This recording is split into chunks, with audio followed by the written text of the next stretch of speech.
Speaking about Russian-Japanese relations in Lima, Peru, Russian President Vladimir Putin said that the way to the peace treaty was not easy, but its absence between Russia and Japan was a relic of the past, which hindered the development of relations between the two countries, Interfax reports. According to the Russian president, there are various options for resolving territorial disputes. Russia and Japan could sign the peace treaty on the basis of the implementation of major joint projects, such as, for example, economic and humanitarian issues on the Kuril Islands.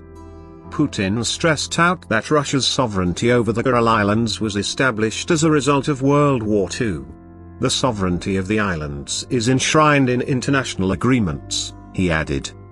Let me remind you that the relevant document between the USSR and Japan was signed in 1956, where it was assumed that two islands would be returned to Japan. The document did not specify under whose sovereignty the two islands would remain and on which conditions they would be delivered, Putin said.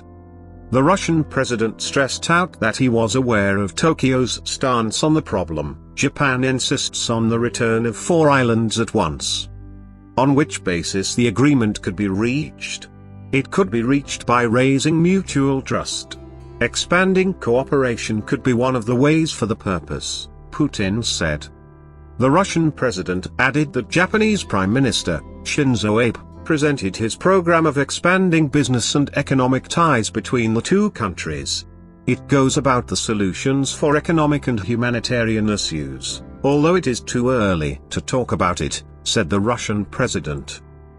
The Japanese government did not disclose the content of the talks between Russian President Vladimir Putin and Japanese Prime Minister Shinzo Abe in Lima, Peru.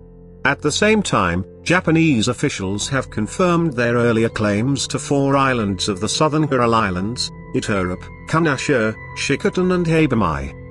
As long as it was a frank exchange of views, just between the two of them, I would not want to disclose the details, Japan's chief cabinet secretary Yoshihide Suga told reporters. There are no changes in the position of the Japanese side to conclude the peace treaty by solving the problem of the return of 4 islands.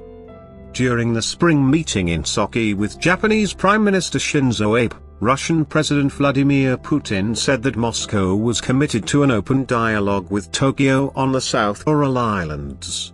However, he stressed out that Russia did not intend to give the Kurils away. We are ready to buy a lot, but we do not sell, Putin said. Frankly speaking, the Japanese hope that Russia, being grateful for a helping hand, will appreciate the assistance and make concessions. One can say that the Japanese are trying to bribe Russia, but this is not a new approach. There are 2 things, economy and politics. When 2 entities interact, economy is often used for political interests and politics is used for interests of economy. The Japanese have been following this principle for a long time and they are trying to use it in their relations with Russia too. Russia accounts for 9% of oil imports and 10% of liquefied gas imports.